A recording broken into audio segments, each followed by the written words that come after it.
Presenting The Complete Orson Wells and the Mercury Theater on the Air in The War of the Worlds by H.G. Wells. This is Orson Wells, speaking from London. as the third man.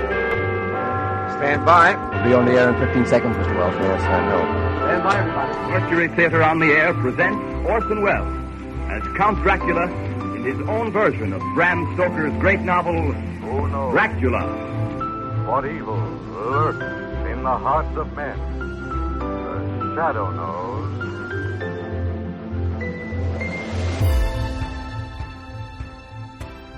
Hello world, welcome to The Complete Orson Wells, featuring a range of programs from 1936 to 1952 that Orson either produced and directed, was featured on, or guest hosted. You can subscribe to my podcast to receive notifications of new posts. If inclined, please leave a rating and or review on your preferred podcast service. Thank you for your support.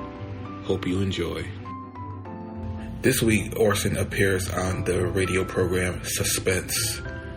The episode is titled The Most Dangerous Game. This episode aired September 23rd, 1943.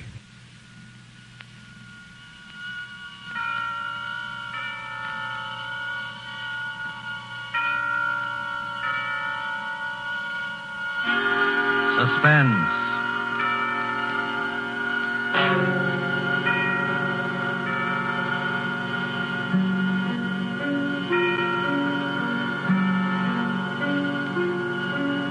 This is the Man in Black, here again to introduce Columbia's program, Suspense. From Hollywood, we bring you as star, Mr. Orson Wells, who this evening begins a 4-week engagement as guest of these proceedings. In the interest of prime suspense, Mr. Wells and the producer of this series have scheduled 4 radio stories which they feel are particularly distinguished in our chosen field. The first of these is The Most Dangerous Game by Richard Connell. And so with the performance of Orson Wells in the character of General Zaroff and Keenan Wynn as Sanger Rainsford, who learned from Zaroff what was the most dangerous game, we again hope to keep you in suspense.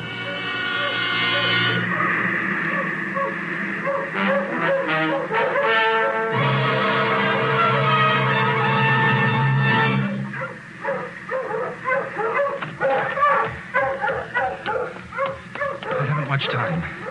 Any moment now he may come in, and when he does, I'm going to kill him. It's him or me. And I'm going to do my best to make it him.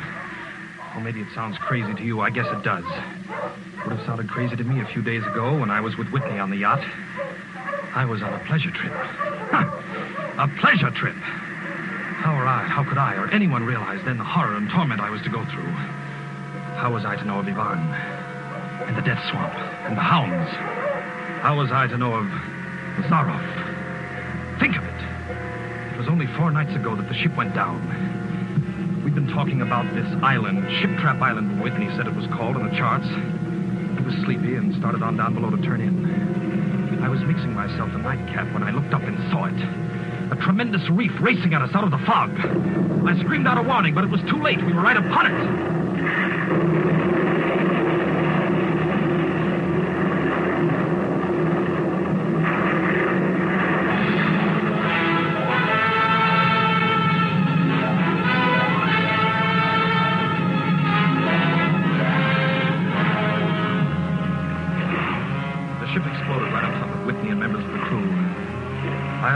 Standing safe out on the prow, but the force of the explosion hurled me into the blood-warm waters. Terrified at the suddenness and surprise, my stomach weak and sick at the thought of the others. The sea was eddying furiously around the sinking remnants of the ship, and a certain cool-headedness came to me and made me swim desperately away, or I might not have lived to go through the horror which was soon to come. I struck out to the right in the direction of the island about which Whitney had been telling me. I had no recollection of how long I swam, but all at once I heard the muttering and growling of the sea breaking on the rocky shore. With my remaining strength, I dragged myself from the swirling waters. All in, gasping, my hands raw, I at last reached a flat place at the top. I flung myself down at the jungle edge and tumbled headlong into the deepest sleep of my life. When I awoke, I was in a strange place, having no idea how I had got there.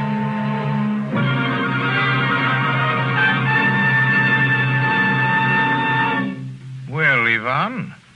Our friend seems to be awakening.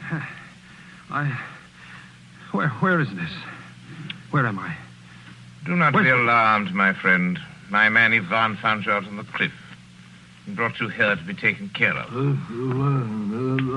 Oh, well, thank God there's life on this island. I hardly believed. Few people do. Yes, you are quite safe here in my castle, Mr. Rainsford. Yes. Rainsford. I'm Sanger Rainsford of New York. Rainsford? Sanger Rainsford? Yes. Well, it is indeed a very great pleasure and honor to welcome you, Mr. Sanger Rainsford. You're the celebrated hunter, are you not? Yes. You know me? By reputation only. I've read your book about hunting snow leopards in Tibet, you see. My name is General Zaroff. I am not English, Mr. Rainsford, but I went to a good school. Perhaps you recognize the colors of my tie. No, it makes no difference. I've lived too long in the jungle to be a snob. Well, Well, I can't tell you how happy I am to meet you, General. and I can't tell you how happy I am to meet you, Mr. Rainsford. But come, we shouldn't be chatting here. We can talk later. You must be hungry. Yes, I am rather. What? Ivan thought you'd like a robe. He's drying your clothes for you. Oh, thank you. Ivan's an incredibly strong fellow, but you mustn't mind his looks. His ears were cut off in battle, and he has the misfortune to be deaf and dumb. He is sensitive about his appearance. A simple fellow, really, but I'm afraid a bit savage. Oh? He's been in our family for years. Follow Ivan, if you please, Mr. Rainsford. I was about to have my luncheon just before you awoke. You can have it together now. Does the robe fit you all right? Oh, yes, perfectly, thanks. I'm so glad. You have quite a collection of heads here. Lions, tigers, elephants, moose, bears.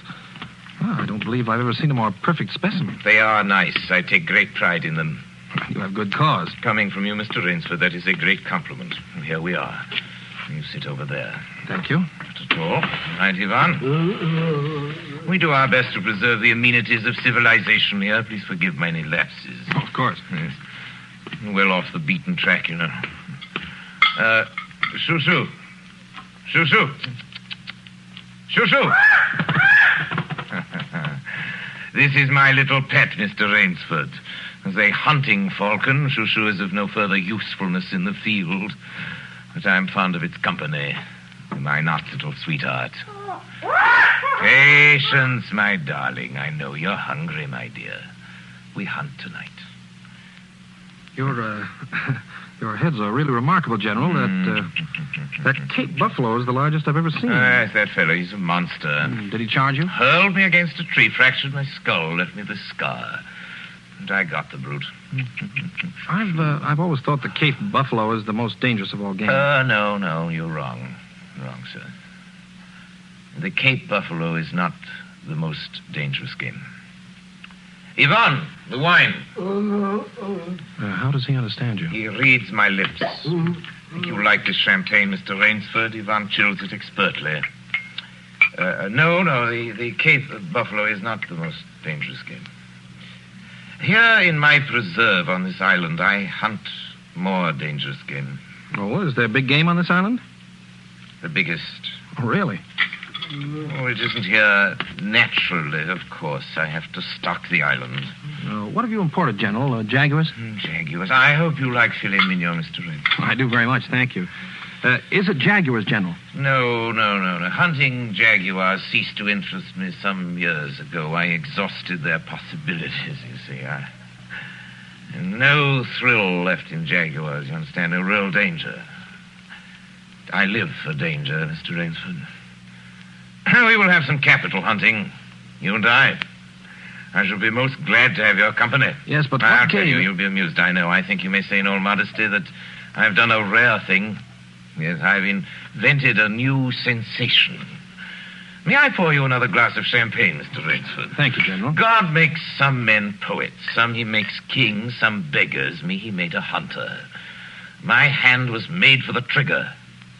My father once said that. Made for the trigger. My whole life has been one prolonged hunt. I've hunted every kind of game in every land. It'd be impossible for me to tell you how many animals I've killed. Grizzlies in your Rockies, crocodiles in the Ganges, rhinoceroses in East Africa. This is in Africa, by the way. That Cape Buffalo hit me and laid me up for 6 months. As soon as I recovered, I started for the Amazon to hunt jaguars, for I'd heard they were unusually cunning. They weren't. They were no match at all for a hunter with his wits about him, the high-powered rifle. I was bitterly disappointed. I was lying in my tent with a splitting headache one night, and a terrible thought pushed its way into my head. Hunting was beginning to bore me. And hunting, remember, had been my life. I've heard that in America, businessmen often go to pieces when they give up the business that's been their life. Yes, that's so. I had no wish to go to pieces. I must do something. Now, mine is an analytical mind, Mr. Rainsford. Doubtless, that is why I enjoy the problems of the chase. Oh, no doubt, General. So I asked myself why the hunt no longer fascinated me. You are much younger than I am, Mr. Rainsford, and have not hunted as much, but you perhaps can guess the answer. Well, what is it? Simply this. Hunting had ceased to be what you call a sporting proposition. It had become too easy. I always got my quarry.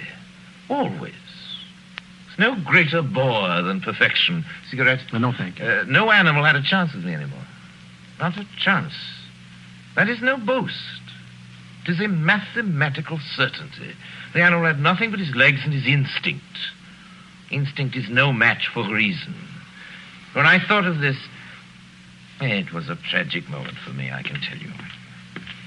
It came to me as an inspiration, what I must do. And that was? I had to invent a new animal to hunt. A new animal? Oh, you're joking. Not at all. I never joke about hunting. I needed a new animal. I found one. So I bought this island, built this castle, and here I do my hunting. The island is perfect for my purposes. There are jungles with a maze of trails in them, hills, swamps. Yes, but the animal, General Zaroff. It supplies me with the most exciting hunting in the world. No other hunting compares with it for an instant. Every day I hunt. I never grow bored now, for I have a quarry with which I can match my wits. Yes, but you still haven't... I wanted the ideal animal to hunt, so I said, what are the attributes of an ideal quarry? And the answer was, of course, it must have courage, cunning, and above all, it must be able to reason. Well, no animal can reason. My dear fellow, there is one that can. One? But you can't mean... And why not? Well, I can't believe you're serious, General Zaroff. You're just joking. Joking? I'm quite serious. Speaking about hunting. Hunting? You're speaking about murder. Oh, dear me, that unpleasant word. I think I can show you that your scruples are quite ill-founded. Yes? I hunt the scum of the earth. Sailors from tramp ships, lascars, Japs, mongrels, a thoroughbred horse, a hound is worth more than a score of them. But these are men. Precisely, that is why I use them. It gives me pleasure. They can reason after a fashion, so they are dangerous. But where do you get them? Oh, we visit my training school. It is in the cellar. I have about a dozen pupils down there now. They're from the Spanish bark San Lucar that had the bad luck to go with the rocks up there. A very inferior lot, I regret to say. Poor specimens, more accustomed to the deck than to the jungle. Another glass? No. It's a game, you see. It's a sort of game. I suggest to one of them that we go hunting. I give him a supply of food and an excellent hunting knife. I give him 3 hours start. I'm to follow, armed only with a pistol of the smallest caliber and range. If my quarry eludes me for 3 whole days, he wins the game. If I find him, he loses. Suppose he refuses to be hunted. Oh, I give him his choice, of course. He need not play that game if he does not wish to. If he does not wish to hunt, I turn him over to Ivan. Ivan once had the honor of serving as official knouter to my old king, and he has his own ideas of sport. Invariably, Mr. Rainsford, invariably they choose the hunt. And if they win? To date, I have not lost. I do not wish you to think me a braggart, Mr. Rainsford. Many of them afford only the most elementary sort of problem, I assure you. Occasionally I strike a Tartar. Shoo remembers the Tartar, don't you, darling?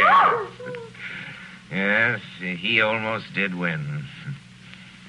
I eventually had to use the hounds. You see? Wait a moment, I'll open the window. Hello, boys!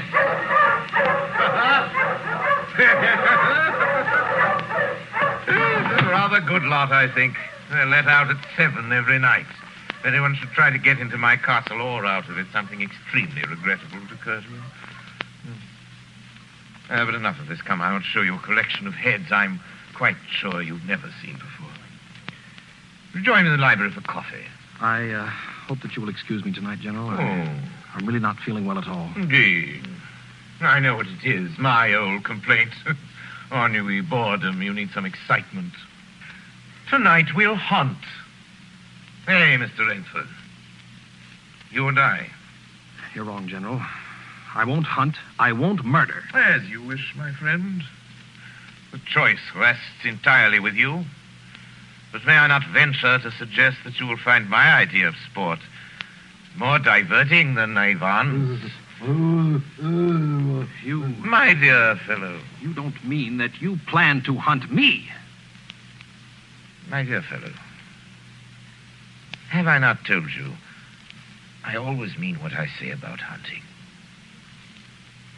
This is really an inspiration. I drink to a foeman worthy of my steel at last. I simply can't believe it. This must be some sort of dream. You'll find the game worth playing, Mr. Rainsford. Think of it, your brain against mine, your woodcraft against mine, your strength, your stamina against mine. Outdoor chess. And the stake is not without value, eh? And if I win? I'll cheerfully acknowledge myself defeated if I do not find you by midnight of the third day. My sloop will place you on the mainland near a town. Or you can trust me. I give you my word as a gentleman and a sportsman. Of course, you in turn must agree to say nothing of your visit here. I will agree to nothing of the kind. Oh. Well, in that case. But why discuss that now? 3 days hence we can discuss it over a bottle of Veuve Clicquot, unless... Well, your choice, Mr. Rainsford. I'm a hunter. You know my choice. Ivan here will supply you with hunting clothes, food, and knife. I suggest you wear moccasins. They leave a poorer trail. I suggest, too, that you avoid the big swamp in the southeast corner of the island. We call it Death Swamp. There's quicksand there. Well, I must beg you to excuse me now. We always take our siesta after our lunch. Don't we, Shoo-Shoo? Yes. Come, my little pet. You'll hardly have time for a nap, I fear, Mr. Rainsford. You'll want to start, of course. I shall not follow till dusk. Hunting at night is so much more exciting than by day, don't you think? Well, au revoir, Mr. Rainsford. Au revoir.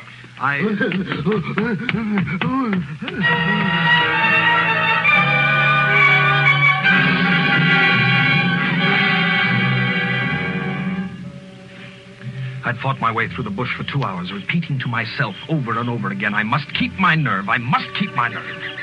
My whole idea at first was to put distance between myself and General Zaroff. And to this end, I had plunged along through the thicket, spurred on by the sharp growls of something very much like panic.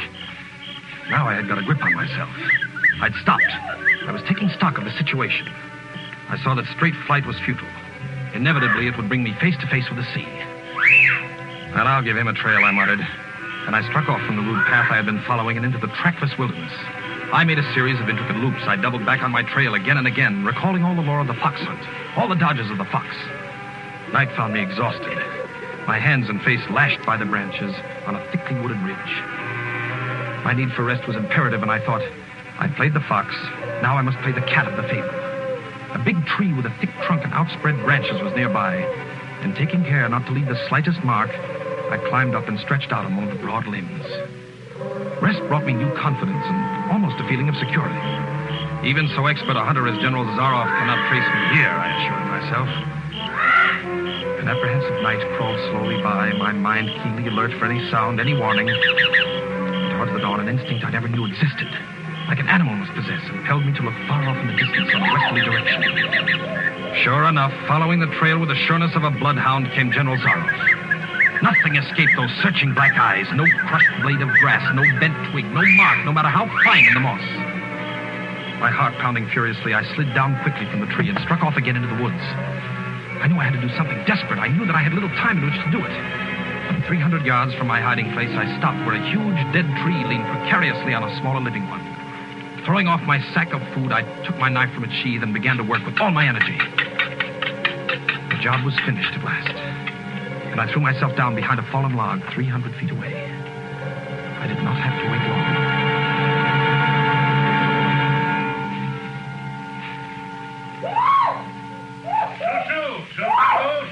Patience.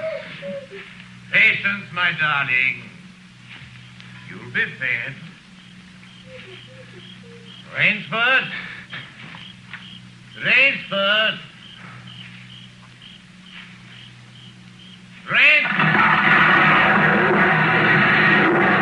Got him.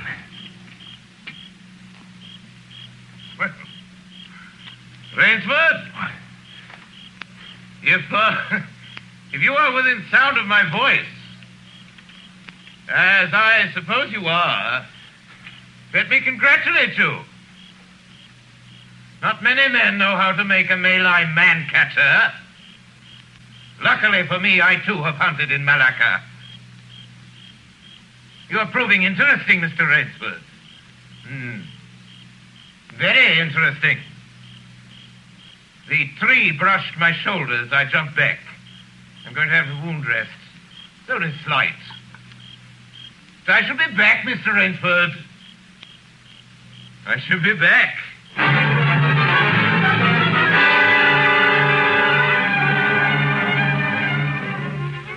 It was flight now, a desperate, hopeless flight that carried me on for hours. I don't know where I got the strength. I kept telling myself over and over again that I must keep my nerve. That I was competing with a monster, a super huntsman. Dusk came, then darkness, and still I managed to press on. The ground grew softer under my moccasins. The vegetation grew ranker, denser. Insects bit at me savagely. Suddenly, as I stepped forward, my foot sank into the ooze. I tried to wrench it back, but the muck sucked viciously at my foot like a giant leech. With a violent effort, I tore my foot loose. I knew where I was then. Death's swamp and its quicksand. But the softness of the earth had given me an idea. I stepped back from the quicksand a dozen feet or so and began to dig. When the pit was above my shoulders, I climbed out and from some hard saplings cut stakes and sharpened them to fine points. These stakes I planted in the bottom of the pit with the points sticking upwards. As fast as I could, I wove a rough carpet of weeds and branches and with it covered the mouth of the pit. Then, wet with sweat and aching with tiredness, I crouched behind the stump of a lightning-charred tree. Oh, I knew Zaroff was coming. I could hear the paddling sound of his feet on the salter.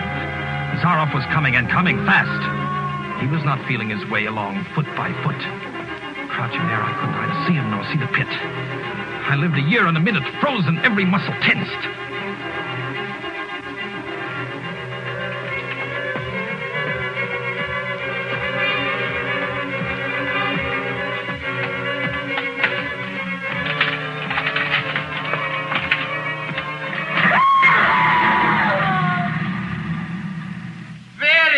Rainsford. Very good. You've done well. Your Burmese tiger pit has claimed one of my finest hounds. Again you scored. I think, Mr. Rainsford, I'll see what you can do against my whole pack. I'm going back to get them now. Thank you for a most amusing evening.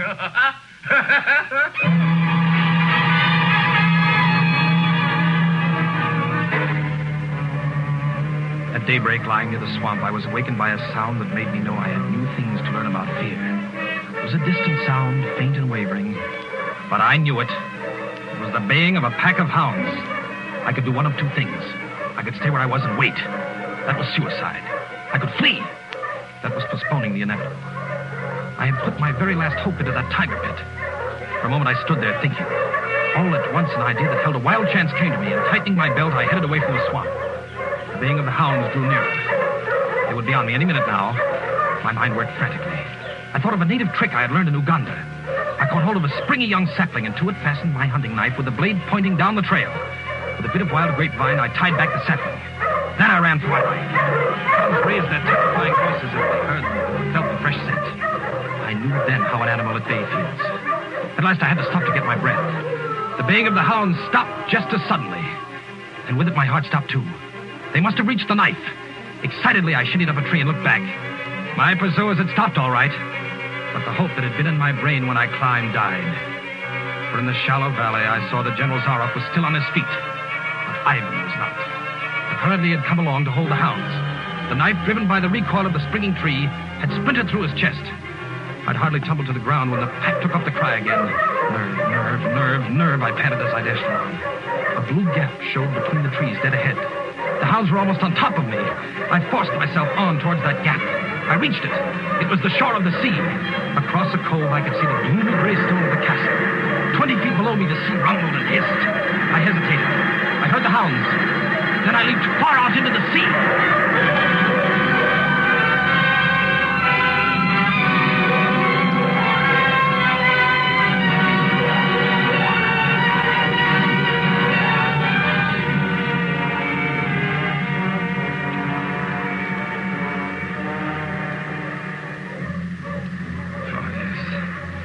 The sea was good to me.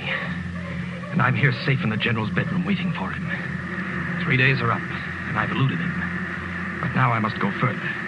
In a moment, we will meet, he and I, and he will be unarmed. Only one of us is going to live. You understand that now?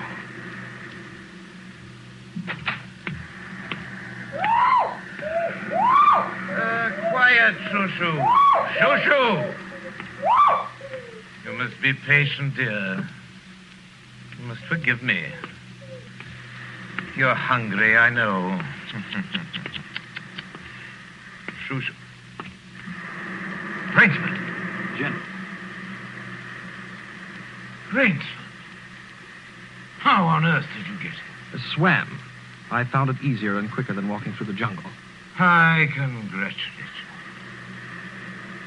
Extraordinary. You've won the game. Oh, no, General. I'm still a beast at bay. Here. Get ready, General Zaroff. Swords? Yes, 2 of them. I see. Oh, very good. Very good, Rainsford. One of us, then, is to furnish a repast for the hounds. The other will sleep in this very excellent bed. Huh. Excellent. On guard, Rainsford.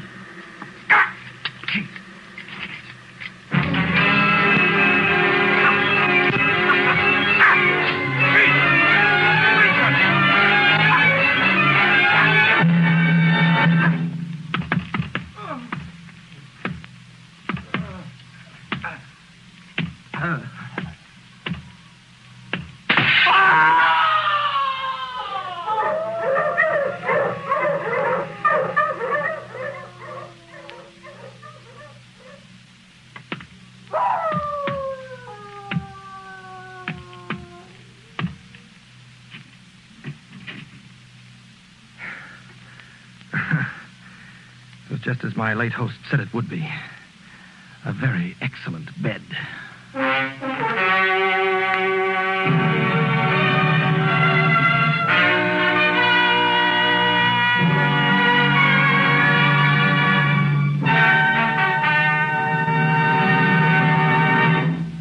And so closes The Most Dangerous Game by Richard Connell, starring Orson Wells. Tonight's tale of Suspense. Mr. Wells was General Zaroff, and Keenan Wynn, Rainsford. This is your narrator, the man in black, who conveys to you Columbia's invitation to spend this half hour in suspense next week, same time, when Orson Wells will again be our star in Sir Arthur Conan Doyle's story, The Lost Special. The producer of Suspense is William Spear, who tonight also directed the broadcast, and who was Bernard Herrmann, the conductor, Lucian Morawick, who composed the original score, and Private Jacques Anson Fink, the radio author, collaborated on tonight's Suspense.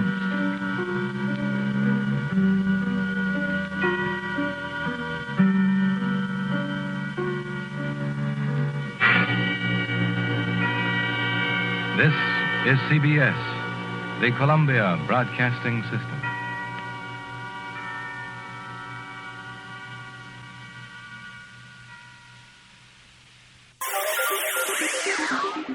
Thank you for listening to and showing your support for my podcast.